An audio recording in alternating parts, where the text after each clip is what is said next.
Thanks everyone for joining us. I'm Jordan Rutter, Director of Communications at American Bird Conservancy and your host today. This webinar is being recorded and will be shared with you afterward.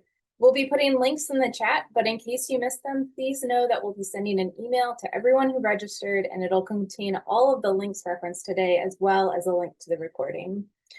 Automated captions are available for this webinar and you can turn them on by clicking on the CC icon on your screen. Please submit any questions you have during the presentations using the Q&A box. Birds inspire and delight us. They fill us with wonder and joy, and they do so much from pollination to pest control. But birds are in trouble. They are disappearing fast. But thanks to generous support from people like you, ABC works with diverse partners throughout the Western Hemisphere to prevent imminent bird extinctions, improve millions of acres of habitat with bird-friendly management practices, and advocate for and create innovative solutions to urgent threats that put birds at risk.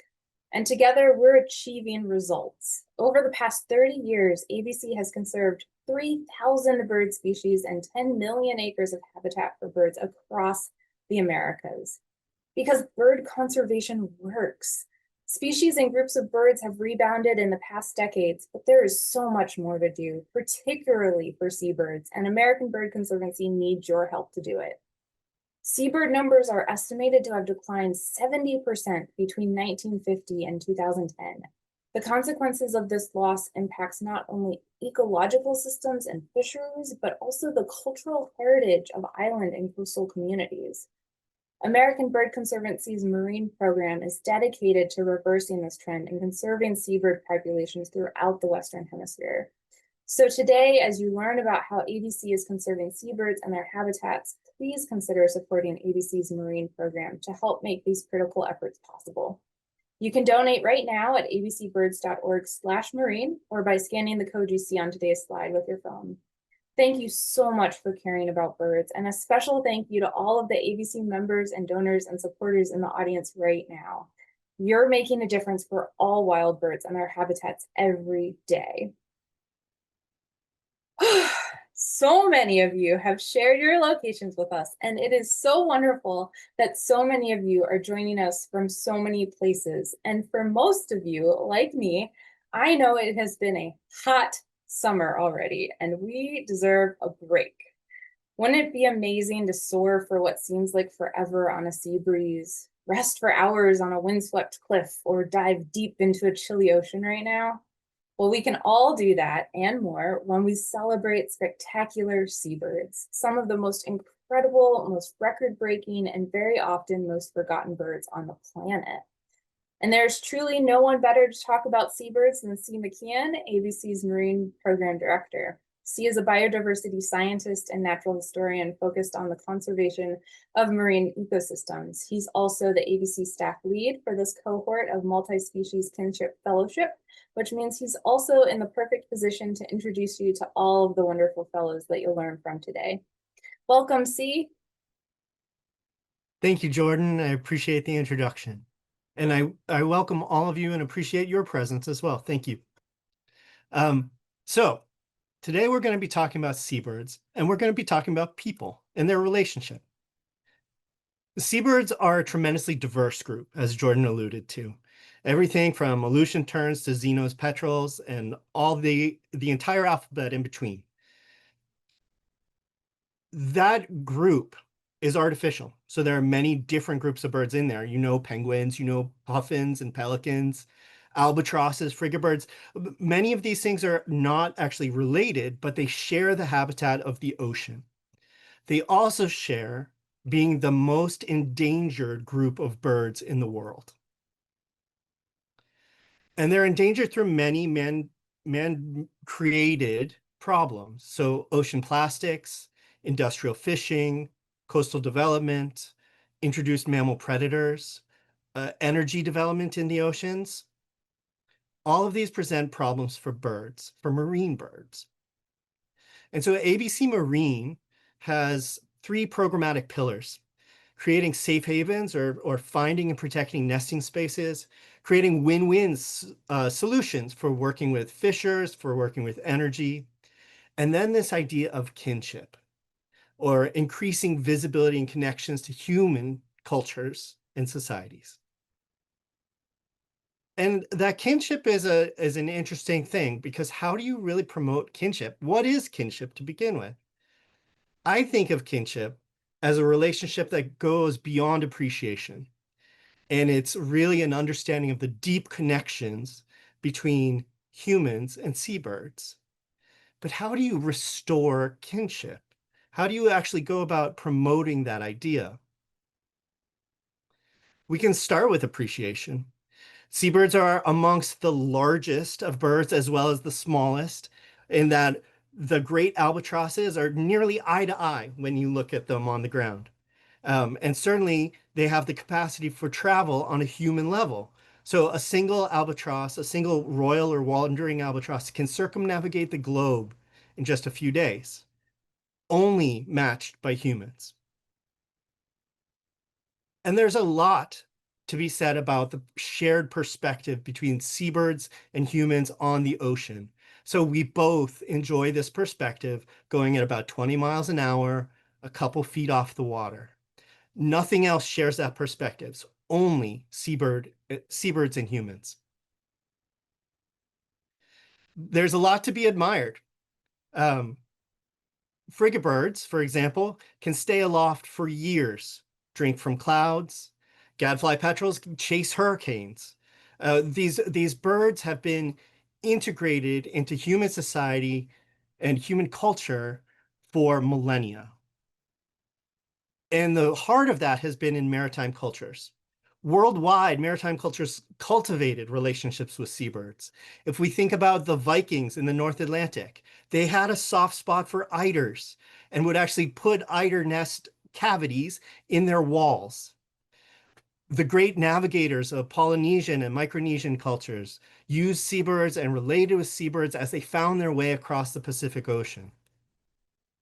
The Inca recognized seabirds as the primary source of productivity that would keep their empire growing.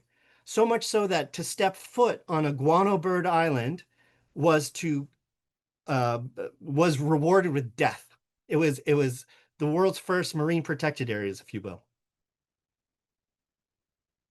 Somewhere between the end of the great age of sail and the start of the age of steam, that relationship switched from one of appreciation and kinship to one of commercialization and exploitation.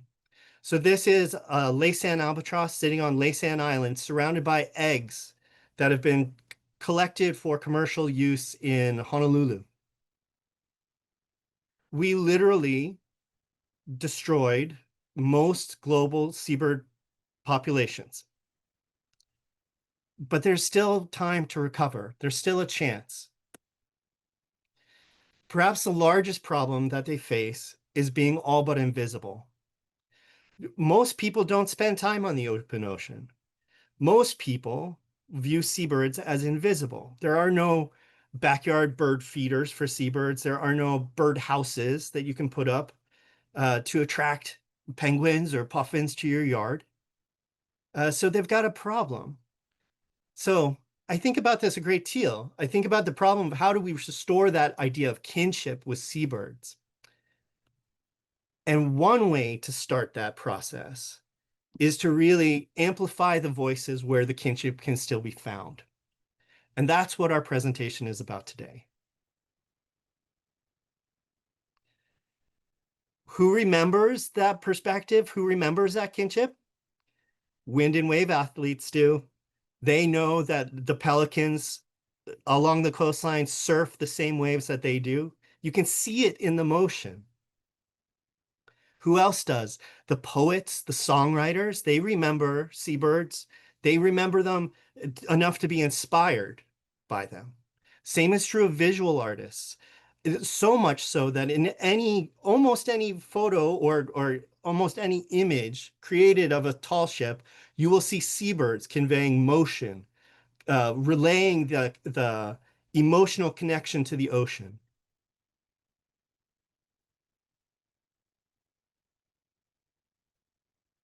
So I'm sure several of you are wondering about the title of our presentation today. Sailors' Valentines are an art form. So you take shells, which are beautiful by themselves, and you place them deliberately to form an image or make a pattern clear. That is what we're going to try to do today with stories about kinship and seabirds.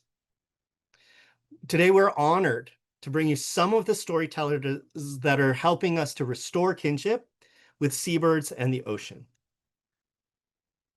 So with that, I'm going to hand this off to Dr. Veronica Padula, who has been a wonderful mentor and leader for this group of remarkable individuals that we're going to hear from today. Thank you very much.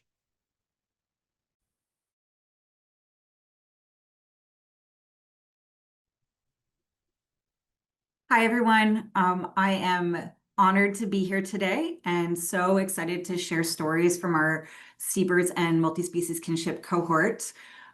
These amazing humans have come together across a broad geography to share their stories and love of seabirds. So they truly embody the sailor's Valentine.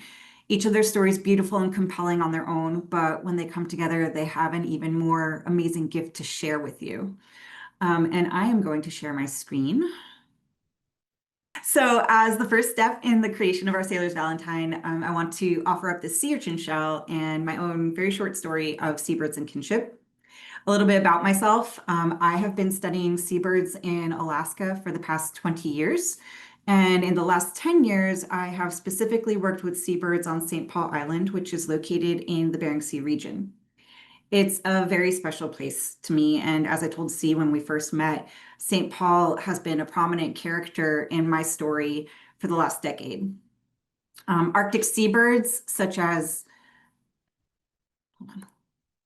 mers, oh, I love this picture, puffins, kittiwakes, and so on, have fascinated me for the last 2 decades. They have been a guiding light for my passion for the ocean and a guiding light for my professional career.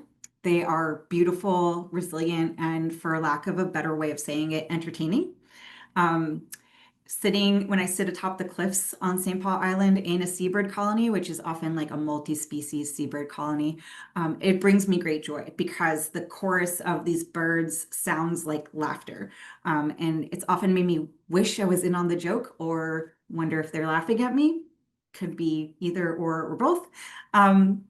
But in the 10 years I've been studying seabirds on St. Paul Island, it seems like someone has turned down the volume on the laugh track. Arctic seabirds have experienced immense environmental changes that have impacted their populations.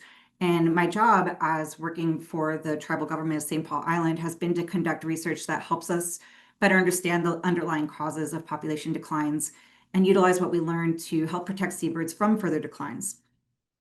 But it's also inspired me to work on my storytelling skills and work with others who have inspiring stories to share to ensure that other people are called into the circle of love for seabirds. As C said, sometimes it's out of sight, out of mind, but when we are here to share our stories of kinship, it means that we can hopefully bring more into that circle.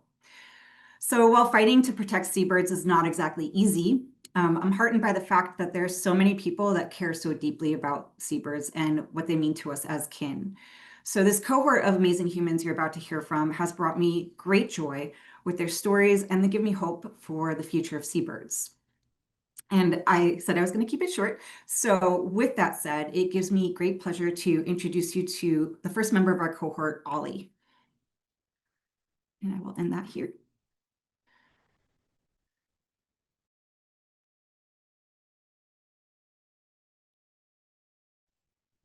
Aloha nui kako, o wau o aliana ho mai ka mokupuni o Kauai, ka moko o kona, ka ahupa o Lauai. Aloha everyone, my name is Aliana Ho. Born and raised on the verdant island of Kauai. I'm calling into you today from Oahu. I'm attending the Hawaii Conservation Conference. So super stoked to be here, and yeah, I work as a predator control technologist in A'o and Ua'u colonies up in our forests, our upland forests. And we like to call ourselves seabird security guards. So That is my pilina, that is my connection to seabirds presently. I'm so grateful to have had this opportunity to be with this cohort, to share space and stories of kinship with one another. And today, I'm really looking forward to sharing with you this project, Kapai Aino Hawaiian, a community-made mural, mosaic mural, and cultural program.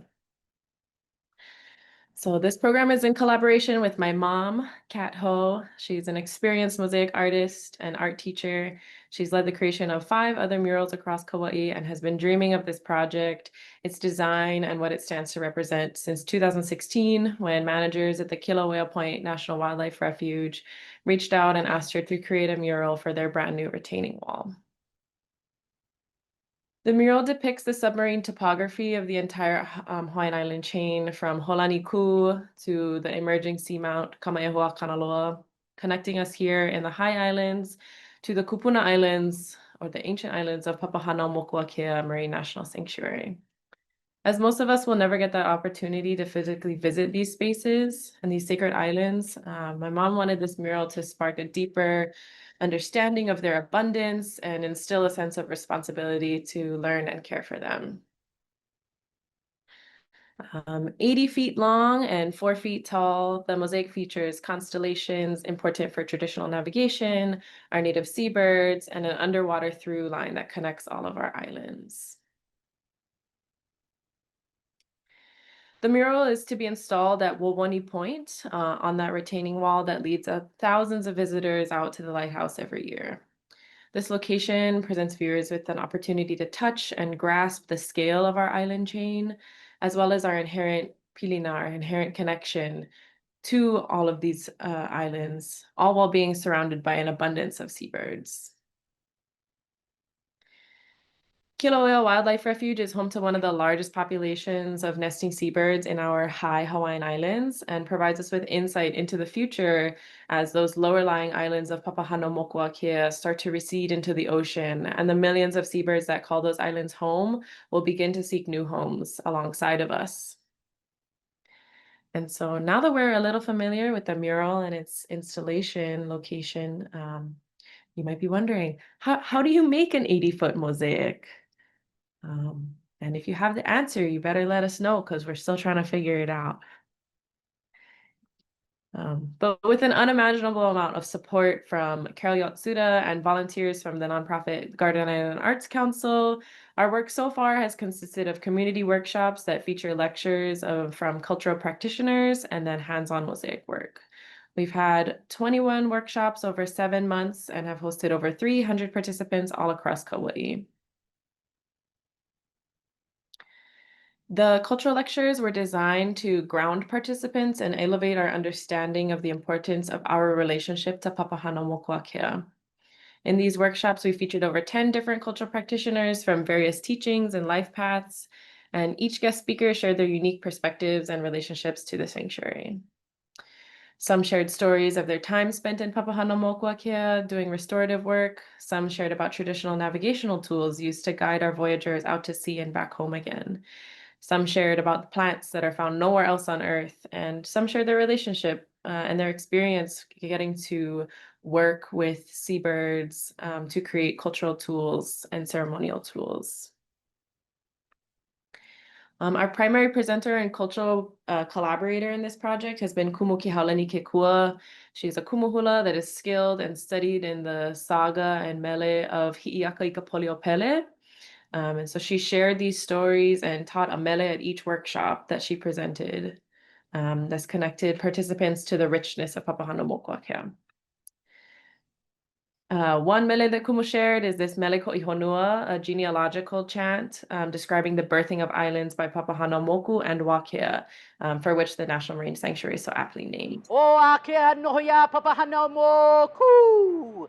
Hana o Hawaii he moku, hana o Maui he moku, ho iho o Akea nohoia ho'ohoku kalani. Hana o Molokai he moku, hana o Lana Ikaula he moku, lili o Pupunalua o Papaya ho'ohoku kalani, ho iho o Papa nohoia o Akea. Hana o ahu e moku, hana o Kauai he moku, hana o ni'ihau e moku, he ula o ka ho'olawe. Now you can clap for yourself. Woohoo! Ho'omaikai kako. Excellent. So after our participants got the chance to absorb all the energy and ike, the wisdom, they got to channel it all into the hands-on mosaic aspect of our workshops. So people created seabirds and stars, and they worked together on the foundation of each panel, the through line that connects all of our islands. And while the excitement and passion from the community grew with each workshop, it became kind of logistically difficult to move these large panels and supplies all over the island. And so in April, we settled into a studio space and have been working with a few chosen artists and apprentices that have been working together to complete each panel. So the very first panel was completely set, grouted, and sealed in May. And that which had been a dream for so long is finally beginning to take shape. And so we have lots of work still ahead of us, but the excitement of seeing all our efforts come to fruition has been very invigorating. And we plan to have the mural completed and installed by the winter solstice this December. And in these times of uncertainty, there is really an immense value in the ability to look back into the past, to see and learn from all those who came before us and lived in relationship with the land, sea, and all of its inhabitants. Kinship with our environment is arguably one of the most crucial kinds of community that we can build, and we know here that community has always been the foundation of life in these islands. I wanted to mahalo the supporting organizations who provided us with funding and their time and energy. I wanted to mahalo our mosaic and creation team who have helped with all of the workshops and are continuing this work forward. And I wanted to give a shout out and mahalo to our fellow cohort members in the Seabird and Kinship group. Yeah, mahalo nui. Thank you, Ollie. And please make sure you can follow the progress of the mural online. Next, I would love to introduce Alice. Hi, that was really beautiful, Ali. My name is Alice Hotopp. I'm a Maine-based ecologist and writer. Islands off the coast of Maine are home to breeding colonies of many species of seabirds, and these islands are at the center of my work with American Bird Conservancy. So I'm working on a book called Atlas of Kinship, which is a series of creative nonfiction essays about relationships between people, seabirds, and place on Maine's coast. These essays are each paired with a painting by artist and seabird biologist Coco Faber. Coco and I are also in the process of creating nautical charts to intersperse throughout the book. So together, the essays, art, and charts will create an atlas that allows the reader to develop their own relationship with seabirds and islands in the Gulf of Maine. The essays weave across time periods, locations, and perspectives, starting with the story of one Atlantic puffin chick, Willie, hatching from his egg. The essays explore ecological ties between species, food webs, and climate, indigenous relations with seabirds, the history of colonial overexploitation of seabirds, seabird conservation efforts, and personal stories of connection to birds and place. Coco's paintings bring each of these stories to life, and the charts will play with perspective and content, focusing on details and perspectives that traditional nautical charts omit. Coco and I hope the reader will be drawn into these stories, realizing how their own lives intersect with seabirds. So I'm now going to share some of Coco's paintings and read the first essay in the collection, which is about an Atlantic puffin chick named Willie.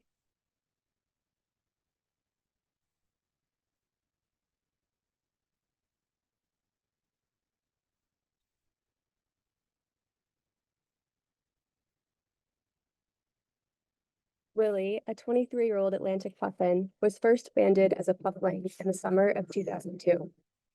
He hatched on Matinicus Rock, a narrow stripe of granite about 17 miles south of the mainland.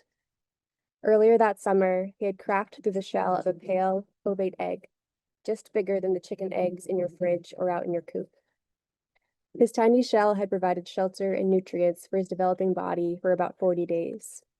His mother and father, as they did with the single egg they laid each summer, took turns incubating him under their wings, carefully rotating his small egg to evenly distribute their warmth. As he developed, the shell of his egg thinned, its calcium becoming absorbed into his growing bones. Imagine the moment he broke through the shell into this bright world. Beneath his mother, who is still incubating and monitoring and hovering, his egg begins to wobble. Thin clicks come from inside. The sound of Willie tapping on the shell with his egg tooth, a small bump of calcium at the tip of his bill. Willie has already taken his first breath, having broken through to an air pocket within the egg a few days before. He steadily chips away, opening a small pip in the shell. Picture that narrow beam of light piercing his dark world, the cool stream of air on his damp feathers. He continues cracking at the shell, wriggling his mini body against its walls. Finally, the shell splits in two, and Willie spills into the loose nest of feathers and grass and seaweed, feathers wet and bedraggled, eyes open, wings and legs still folded to his body. His parents monitor and cuddle and hover and mother, bringing him his first meal of fish as his feathers dry. Willie still had Fluffy down on his nape when he was banded, outfitted by researchers with a numbered tag on each of his clementine-colored ankles. These bands have helped researchers keep track of Willie in the 23 years since, allowing us to trace his movement to an island about 9 miles northeast, where he has now returned for 19 summers. So stay tuned if you'd like to learn more about Willie and more about this project. Thank you so much, Alice. That was wonderful. Next, I would like to introduce April. Hi, everybody. Thanks for coming. Allison, Allie, those are incredible projects, and I'm really happy to have been able to join this cohort. I'm going to be trying to move through this pretty quickly because it's a lot of information. But my name is April Richards, and today I'm going to be telling you the story of how my project evolved from this idea of seabirds and kinship into something much larger in an effort to support tribal response to highly pathogenic avian influenza.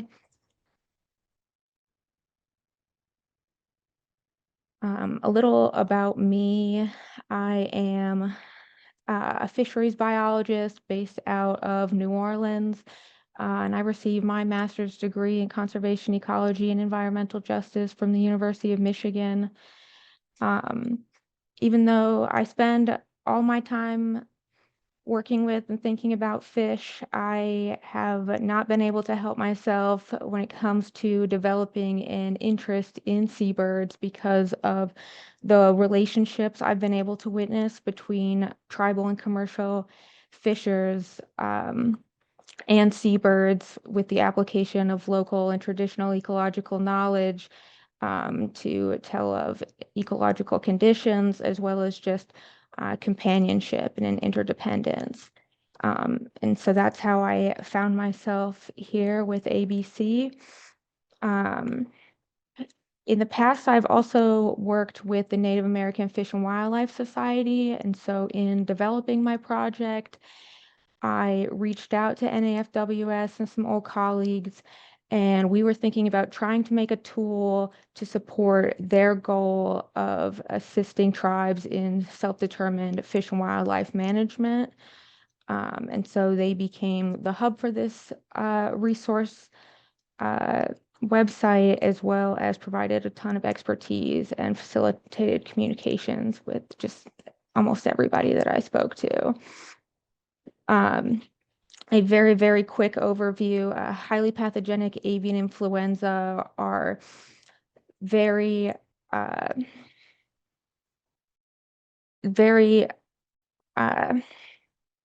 intense strains of avian influenza that cause large-scale mortality events, as well as can spread between many species, and this includes humans.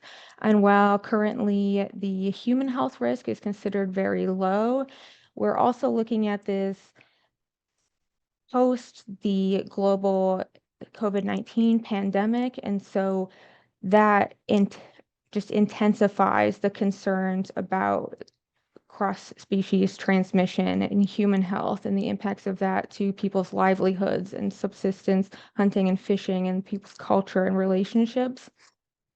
And So we started to bring together this idea of seabirds and their role of in this global spread of highly pathogenic avian influenza. And from that, we really started to examine those ecological and cultural impacts. I talked to a bunch of experts and partners in order to identify the needs of tribes, and then we started to evolve and expand this project in focus so that it had more applicability to tribes in different regions, as well as increasing the accessibility of the materials offered. And that's ultimately how we ended up developing the Tribal Avian Influenza Resource Hub. The hub is comprised of a homepage and 3 resource pages. The homepage introduces the hub and avian influenza and tribal impacts, and then the wildlife management for avian influenza page. This is a guide for tribal wildlife managers in order to train their staff in biosecurity practices, monitoring and surveillance, personal protective equipment, as well as other existing resources available through NAFWS or federal partners or private organizations. And this has been incorporated by NAFWS into their trainings in wildlife health that they organize as well. And then another component to this, and I've never talked to a tribal biologist who didn't see responding to community concerns and cultural preservation as integral to their job. And so we also developed a page for this purpose in addressing community health and education and developing tools to protect tribal communities while also protecting their cultures and their relationships. And so this included involving tribal citizens in identifying and reporting sick birds and wildlife, giving strategies for people to continue hunting and harvesting safely, as well as risk reduction strategies for the continuation of cultural practices. Because again, especially post-COVID, fear has been intensified when you're looking at large scale disease spread. And so in order to make sure that people feel empowered to continue these practices safely, we want to make sure that people have options and information to do so that we can preserve these relationships. And then the final page is in the conversations that I had with people based in Alaska. We talked a lot about the unique challenges faced in Alaska. For starters, you have 4 major global migratory flyways crossing through Alaska. You have remote rural areas with limited access to veterinary services, diagnostic services. You have restrictions in terms of communication and materials, and harsh conditions and seasons, and all of those things are compounded by climate change. And so we ended up developing a page just for Alaska, especially taking into consideration unique cultural relationships to things like seabirds and marine mammals that happen only in Alaska compared to the continental US. So there's so much more in this information hub, and I really encourage you to check it out at nafws.org/avian influenza. While you're there, check out some of the other incredible work that NAFWS has been doing for over 40 years. And I just want to say thank you to the American Bird Conservancy and to NAFWS and to our Seabird cohort and to everyone who helped me put together this resource page. Thanks. Thank you, April. That was awesome. Next, I would like to introduce Emi.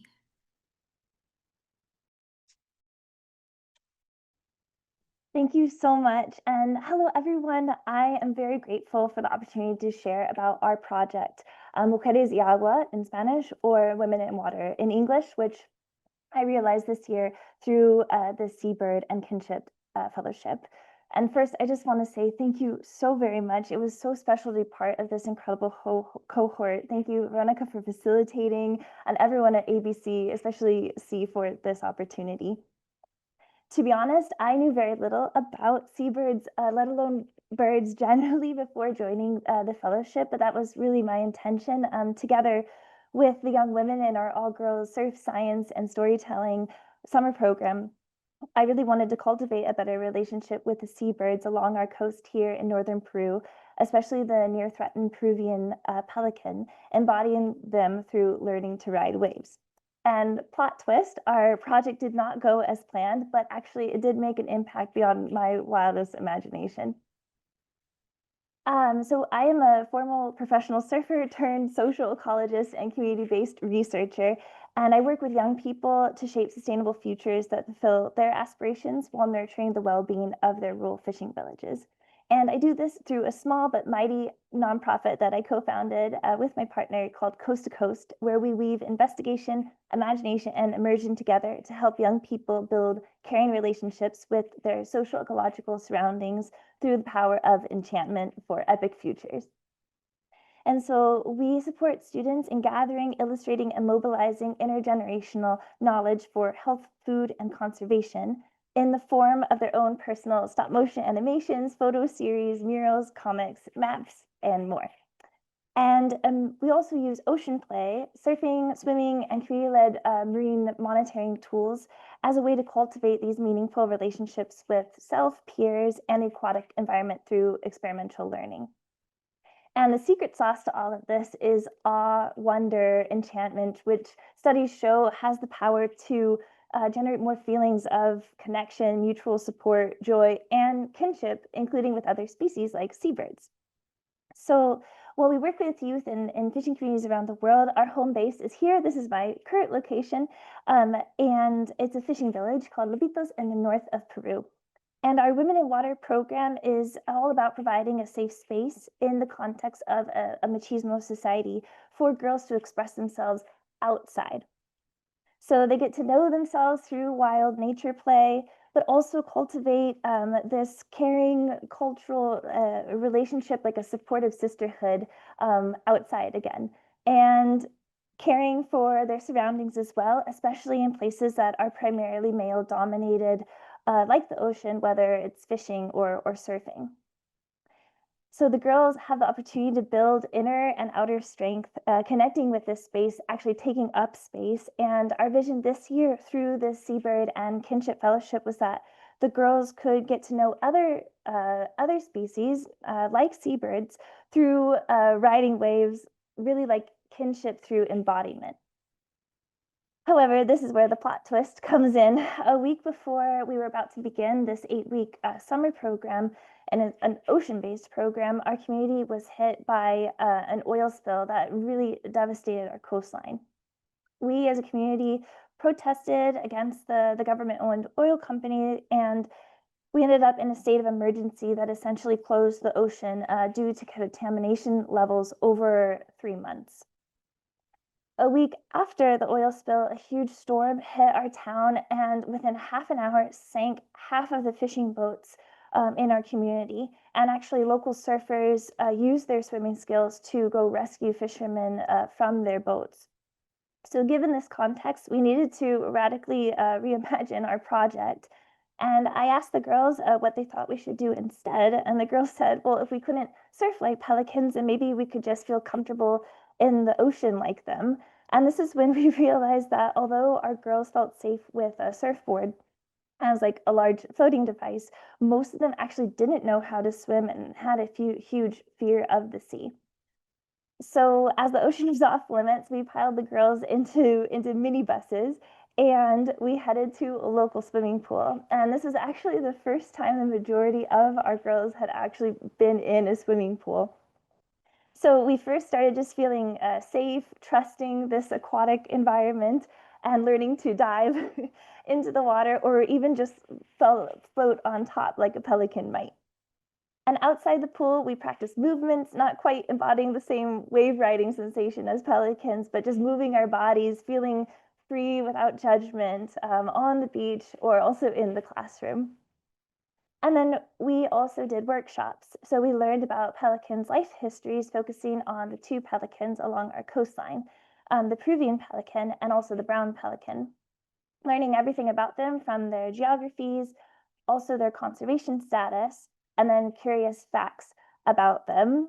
And the one that the girls were really enamored by was this idea of the pelicans having like a third eyelid that acts as these underwater goggles. And when I mean enamored by, they were really passionate about this fact. And then we had the really wonderful opportunity to work with an audiovisual producer, Mural, who has a project enabling girls to create their own films where the participants really, they created their own pelican characters who went on an adventure to be leaders in their community just as they might. And when I mean they went into detail, they talked about how the pelicans had these interests, their dislikes. They also named the pelicans after the facilitators, which they thought was hilarious. So without further ado, I will share the video that the girls came up with.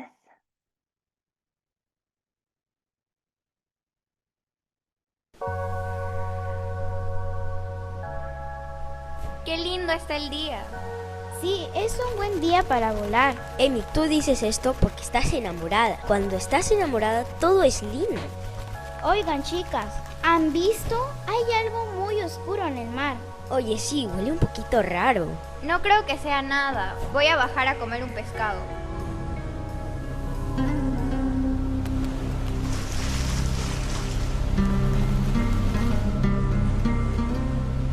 Amigas, ¿qué le pasó? Pasó que Emi se acercó a una mancha negra del mar y se mareó. Tienen que tener cuidado. Esas manchas negras son petróleo y están en la naturaleza. Tenemos que encontrar de dónde proviene el petróleo. ¿Escucha, Aventura?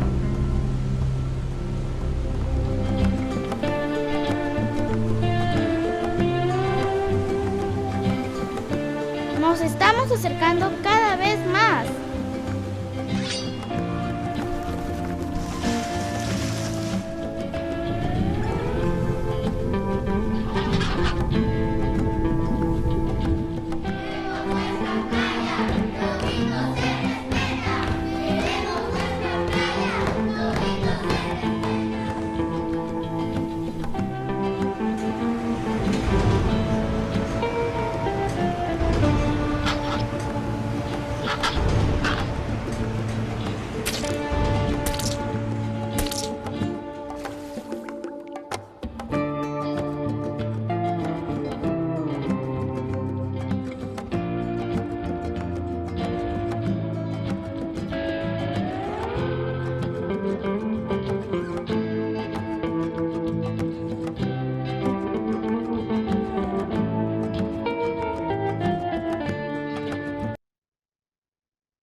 Thank you very much. Here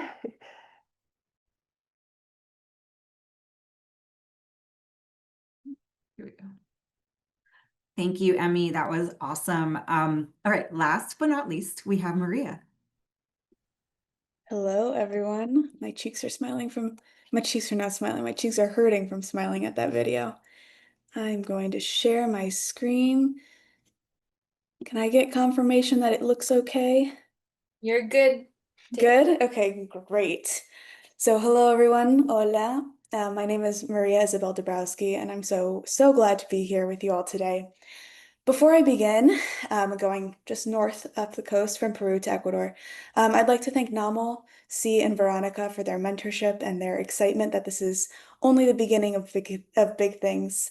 The American Bird Conservancy for their support, my unbelievably inspiring cohort for sharing fears and hopes for birds in the world, Callie Villenturf and my team at the Leatherback Project for believing in this project from the outset, and most of all, Gracias a los pescadores artesanales. Thank you to the artisanal fishers of Ecuador for trusting us with their deepest worries, their truest faith, and their valuable time. So this story, like all good stories, begins with a bird. Actually, it begins with hundreds of birds. It begins with frigate birds and pelicans and gulls and herons. It begins with fishers calling out to each other over the hum of motors and ballads of soapy love songs at 5:30 in the morning. In 2022, I finally got permission from the University of Michigan to travel to Ecuador to work on my master's project under intense COVID restrictions. The purpose? Interviewing Ecuadorian artisanal fishers to understand their perspectives and priorities surrounding ocean conservation. These stories and data are slated to help inform national marine policy in Ecuador. The photo you see here was on my first morning waking up alongside the coast, still in utter disbelief that this is where I had ended up. I traveled to Ecuador for two reasons. The first, a personal one. Mi abuela, my grandma, the woman with the black hair in the first photo, and with me at the mitad del mundo, or the equator in Ecuador in the second photo, is Ecuadorian. She is the one who taught me to appreciate the way a bird flies and the way that clouds form animal shapes if you tilt your head at unnatural angles. And she taught me how to stop and smell the roses, every single rose, even if it drives your family crazy. I came to Ecuador in the hopes of giving back to the country that gave me mi abuela and my love for storytelling and the planet. The other reason I was here was due to my love of birds and sea turtles, two animal groups under threat from a variety of anthropogenic causes. The first photo, I'm helping with bird banding. The second photo, helping to clean a sea turtle at a rehab center. I got permissions for both. It was impossible to miss the parallels between threats to marine animals and threats to Ecuadorian artisanal fishers, who depend on the same ecosystems for sustenance, stability, and joy. I'd like to show you a very short clip taken by this wonderful fisher, a man named Don Johnny, that shows what it's like from the viewpoint of an artisanal fisherman to work in increasingly fishless waters. I hope the audio works. If it doesn't, it's okay. Mi pal pelícano.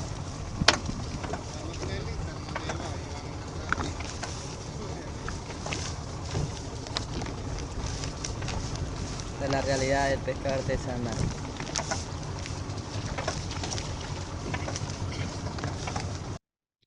I'm hoping the audio worked. If it didn't, what you missed was the fisherman saying, "Es la realidad de la pesca artesanal." This is the reality of artisanal fishing. A pelican flirts with entanglement. The fishers pull for minutes, bringing in almost no fish. This is the reality of artisanal fishing communities up and down the coast of Ecuador. My amazing team from the Leatherback Project and I realized that to save birds and turtles requires prioritizing the often undermined voices of the artisanal fishers.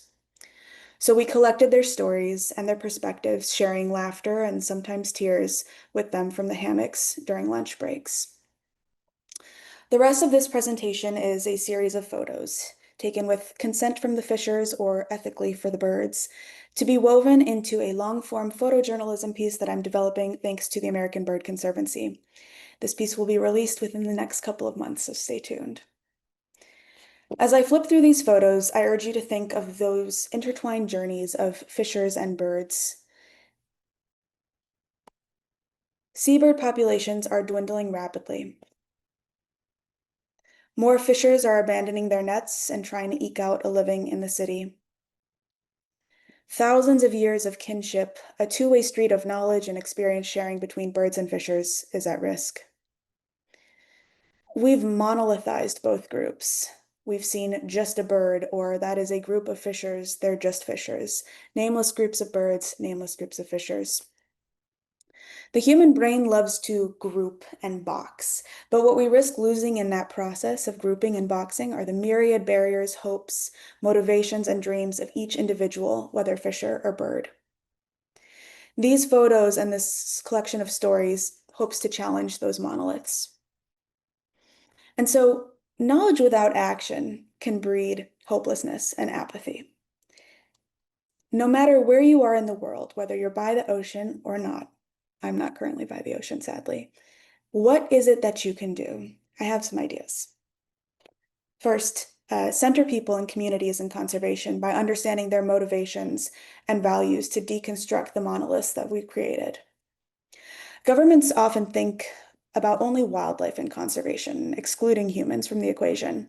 Communities who may have participated in ecosystem damage are often the same people with the most potential to design and contribute to lasting solutions.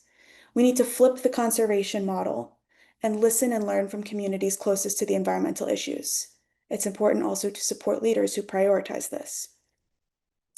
Lastly, I challenge you to think about your own kinship with the birds you see and the fish you may eat.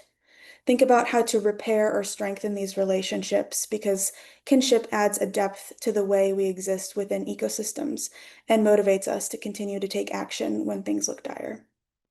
Gracias, and thank you. That was wonderful. Thank you so much. I now get to be host and welcome Veronica and all of the other fellows back on screen along with C. We are so proud of you and so grateful for your time and ability to share all of these stories with us. It's just the tip of the iceberg. We have a lot more planned at American Bird Conservancy to help everyone on this webinar and more continue to stay in touch and learn about the development of these projects and all of the things that they produce. But again, all the fellows, please come back on screen. We love your wonderful faces and all of the people and communities and birds that you represent. So thank you again. In the interest of time, though, I do want to make sure, see if you have any summarizing thoughts or key takeaways that you would love for folks to really hold on to and share with a friend as they leave this webinar about this cohort and all of the work. I'd love for you to share. Mostly, I just want to say thank you to our presenters.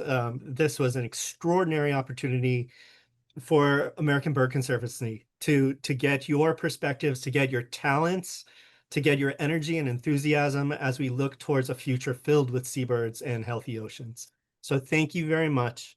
And I encourage anyone watching, get involved. They have shown us the way. I think a great example was right now. Thanks, Dee. And welcome, Namal. Hi, Jordan. I'd like to echo C's thanks to the storytellers, to Veronica. When C initially pitched the idea for the 2024 Conservation and Justice Fellowship Program of this Seabirds and Multi-Species Kinship project, I was so excited, partly because he was thinking about ways to engage people we don't necessarily always include as conservationists, whether those are surfers or fishers, people who have deep ties to seabirds, to the natural world, whose perspectives don't always get included when we're thinking about a conservation project or a conservation plan. And so it was very exciting. And then we got the applications, and we were so blown away by how many people were approaching this topic in so many different ways. For the 2024 fellowship cycle, our Lost Birds Fellows, our Seabirds Fellows, the applicants for Lost Birds, Seabirds, and Neurodiversity got massive numbers of applicants. And so it was really a cool way to expand this, C's idea to expand to a cohort, and to have Veronica guide that cohort. Meant that we were able to bring in more perspectives. And as you can see, and as C said in the beginning, this is a sailor's Valentine. It is this interlocking set of gorgeous individual stories and perspectives and approaches to the idea of kinship, about deepening relationships with seabirds, with the natural world, restoring and repairing relationships where they need mending, and just different ways of thinking about conservation and birds. So it's been such a pleasure seeing and hearing all of the perspectives in this webinar. And this is just the beginning. These are openings to much more.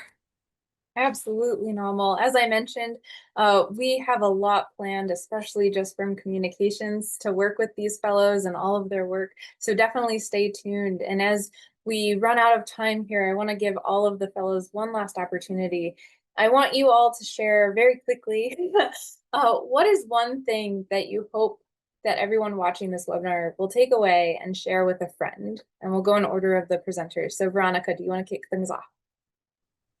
Absolutely. I think the one thing I would love for folks to take away from this is that seabirds are a way to, like, through our kinship with seabirds, we know more about the world in general. And so sort of paying attention to what's happening to them gives us a bit of space of what is happening to us in terms of our relationship to the environment. They're long-lived. They hold a lot of history in their bones, and they can tell us a lot about the world. Thanks, Veronica. And Ali?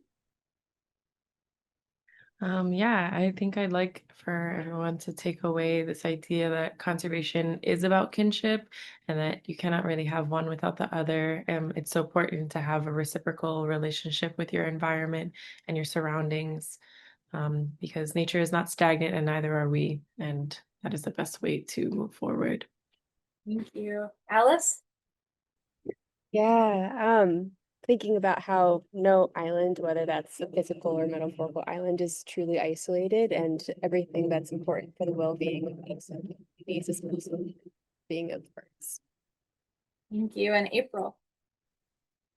I guess because I work in the fisheries and wildlife management world, something that I really want people to take away is the need to actually talk to communities about what it is that they need, because a lot of the most important factors to consider in conservation can't be quantified, especially when it's kinship or relationship based. Thank you. And Emi? I would just say that I think so much in our society we're looking kind of down so much, and birds kind of offer us an opportunity to look up and this sense of wonder at everything. And as someone who's new to the bird world, I'm doing that a lot more, so I'm very grateful for that. Thank you. And Maria? So many things. I think that I would just say the takeaway is to listen, practice some radical listening, and have that be at the start of any kind of conservation initiative. And I think that that's the most effective way to learn and to make sure that everything is being done that in alignment with community values. Yeah. Thank you. Thank you all. And if you haven't caught on by now, seabirds need you. Audience members, your gift to American Bird Conservancy's marine program will help conserve these magnificent birds and their habitats for future generations. Please consider giving now at abcbirds.org/marine. Thank you again for showing your support now, though, as being an audience member and supporting these fellows. The conservation efforts you've heard about today are only possible thanks to you. We are so grateful to have folks like you join us in caring about birds and believing in ABC's mission to conserve them. Again, please consider making a gift now to support American Bird Conservancy's marine program. Your gift is going to support these magnificent birds, these fellows, our future. You can donate now again at abcbirds.org/marine via the QR code on the screen or via the secure donation form that you'll be directed to as soon as this presentation ends. Thank you so much again. And as always, good birding.